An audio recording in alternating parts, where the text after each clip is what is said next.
आज की वीडियो में हम बात करने वाले हैं कुछ ऐसे टिप्स के बारे में जो आपको उस जॉब इंटरव्यू को नेल करने में हेल्प करेंगे। I'm going to talk to you about some aspects जो मैंने सीखे हैं ओवर द इयर्स कि जब आप इंटरव्यूज दे रहे हैं या फिर किसी जॉब में अप्लाई करना चाहते हैं, सिलेक्ट होना चाहते हैं तो क्या इंपॉर्टेंट होते हैं। सबसे पहली चीज, एक गोल्डन रूल है इंटरव्यूज देने का which says always always always follow up. Follow up करना कितना इंपॉर्टेंट है मैं ये वर्ड्स में एक्सप्रेस नहीं कर सकता, बिकॉज अभी तक मुझे जितनी अपॉर्चुनिटीज मिली है अपनी जिंदगी में सारे फॉलो अप करने की वजह से मिले हैं। कोई भी कन्वेंशनल तरीके से नहीं मिले कि मैंने अप्लाई कर दिया, उधर से कोई रिस्पॉन्स नहीं आया, बात खत्म। नहीं, फॉलो अप करने की इंपॉर्टेंस बहुत ज्यादा होती है। इसका मतलब ये हुआ कि फॉर एग्जाम्पल आपने किसी जॉब में अप्लाई किया, ठीक है, और पहले राउंड में कोई रिस्पॉन्स नहीं आया, कोई बात नहीं। उस जॉब में एचआर मैनेजर का या कंपनी के फाउंडर का, कंपनी में कोई भी पर्सन है जिसको आपको लगता है आपको जॉब लाने में हेल्प कर सकता है, उसको ईमेल करिए, ठीक है। अगर आपका इंटरव्यू हो गया है और इंटरव्यू होने के बाद आपको कोई रिस्पॉन्स नहीं आया, फिर भी एचआर मैनेजर को ईमेल करिए और हर 2-3 दिन में फॉलो अप करते रहिए। अगर आपने टास्क भेज दिया है और टास्क के बाद कोई रिस्पॉन्स नहीं आया, अगेन फॉलो अप करते रहिए, चाहे वो व्हाट्सएप पे हो, चाहे वो लिंक्डइन पर हो, चाहे वो ईमेल पर हो। Channel is irrelevant, what is important is that you keep following up on your application, और वो इन अ लॉट ऑफ केसेस आपको स्टैंड आउट करवाएगा बाकी सारे रिक्रूटर्स के एप्लीकेशन या कैंडिडेट के साथ, क्योंकि हर कोई फॉलो अप नहीं करता है। तो जो फॉलो अप करता है they automatically stand out and become a good choice for the recruiter. आज के डेट में एक चीज समझने की बहुत ज्यादा जरूरत है, वो ये है कि एप्लीकेशंस जब आप बना रहे हैं या कंपनीज में अप्लाई कर रहे हैं तो one size does not fit all. यानी कि अगर आपको लगता है आप एक ही रेज्यूमे यूज करके, एक ही सीवी यूज करके 10 कंपनीज में 20 कंपनीज में अप्लाई कर लेंगे और काम हो जाएगा, तो ये नहीं चलता है। आपके पास at any given point of time multiple versions होने चाहिए आपके रेज्यूमे के या फिर सीवी के। इससे फायदा क्या होगा कि जो भी रोल के नुआंसेस है उस हिसाब से आप सीवी को सिलेक्ट करके या रेज्यूमे को सिलेक्ट करके उधर अप्लाई कर सकते हैं। अलग अलग रेज्यूमेज में आप अलग अलग अपने स्किल सेट्स और अपने स्ट्रेंथ्स को शोकेस कर सकते हैं। अगर मैं खुद की बात करूं तो मेरे पास मेरे अपने रेज्यूमे के 4 अलग अलग वर्जन्स हैं जो मैं अलग अलग रोल्स में यूज करता हूं in order to showcase to the recruiter that I am a good fit for the role. हो सकता है एक मार्केटिंग का रोल हो सकता है दूसरा मार्केटिंग से स्लाइटली थोड़ा सा डिफरेंट रोल हो, बट स्टिल मेरे इंटरेस्ट का हो, तो वहां पर मैं वो स्लाइटली डिफरेंट वाला वर्जन यूज करूंगा। Same goes for when you are writing, let's say for example cold emails, या फिर आप कवर लेटर लिख रहे हो। अगर आप सेम कवर लेटर या फिर सेम ईमेल को हर जगह यूज करोगे तो आप स्टैंड आउट नहीं कर पाओगे। यहां पर भी बहुत ज्यादा जरूरत होती है पर्सनलाइजेशन की, but at the same time जब आप पर्सनलाइज कर रहे हैं, try and not spend a lot of time on it. एक टेम्पलेट ऐसा बनाइए, अगेन इसके बारे में मैंने एक वीडियो बनाया हुआ है, उस वीडियो को आप देख सकते हैं, कि इस टेम्पलेट को आप यूज करके अलग अलग लोगों से जब बात कर रहे हैं तो सिर्फ 2 लाइन्स चेंज करनी होगी and that templates will actually feel like a customized email, but it's actually not a customized email or a message for that matter. Confidence के साथ बात करना किसी भी इंटरव्यू में सक्सेस के लिए बहुत ज़्यादा ज़रूरी है। जब भी आप किसी इंटरव्यू में जा रहे हैं तो आप 2 तरीके से अपने शक्ल को बना सकते हैं। एक तो कि आप डरे हुए हैं, आपको पता नहीं आपको क्या बोलना है, और दूसरा है कि आप स्माइल कर रहे हैं, आप एनर्जेटिक हैं, आप सामने वाले से बात करने के लिए मोटिवेटेड है, आप उस कंपनी के साथ काम करने के लिए एक्साइटेड है और वो आपकी शक्ल पे दिख रहा है।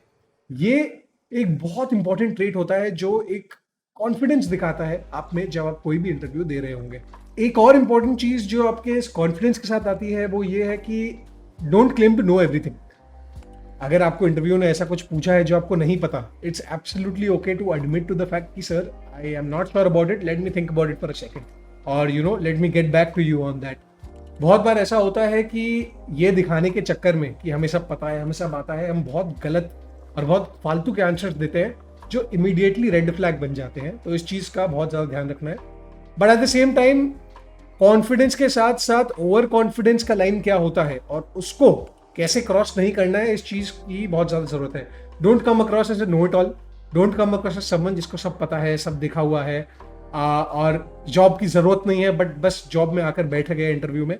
वो वाला attitude is definitely a red flag. तो इस चीज का ध्यान रखिएगा, but always keep smiling and always feel like imagine that it's a party जिसमें आपको लाइफ टाइम की एक बार अपॉर्चुनिटी मिली है आने की, and you are super excited to be there. So you'll always be smiling, just keep smiling exactly like that. always do your research about the company in which you are applying and the role that you are applying for and the person that you are speaking with. देखिए बहुत बार ऐसा होता है कि मेरे पास भी ऐसे एप्लीकेंट्स आते हैं जिनको आइडिया ही नहीं है कि उन्होंने इधर अप्लाई किया भी था, उनको काम क्या करना होगा, और अगर उनसे आप पूछो तो बोलेंगे कि सर हमें बस देखा और अप्लाई कर दिया. That's again big red flag.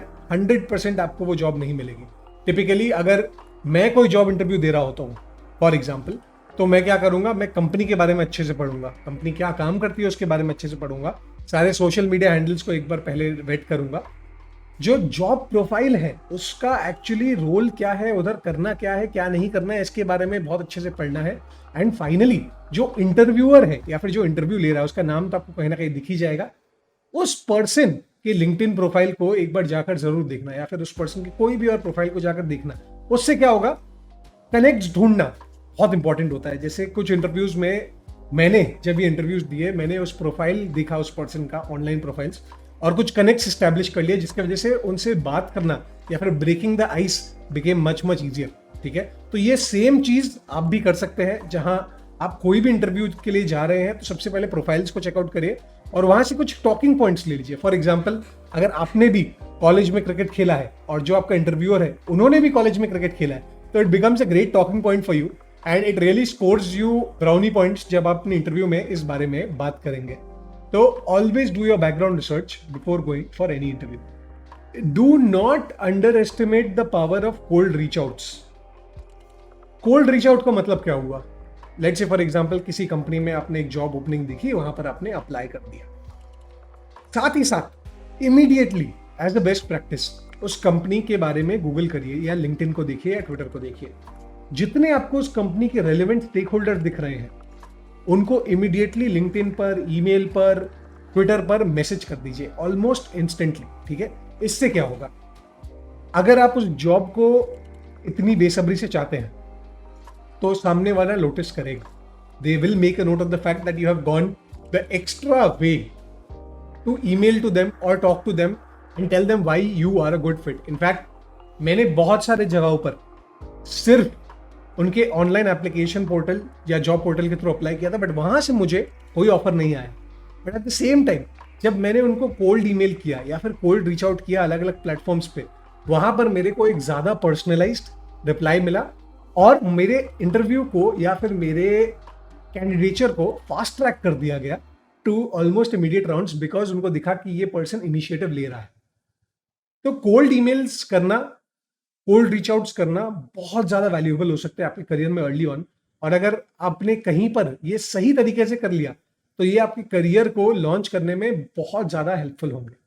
When you do a cold reach out, you are basically just showing to the person कि you are really interested in the job and you are serious about it.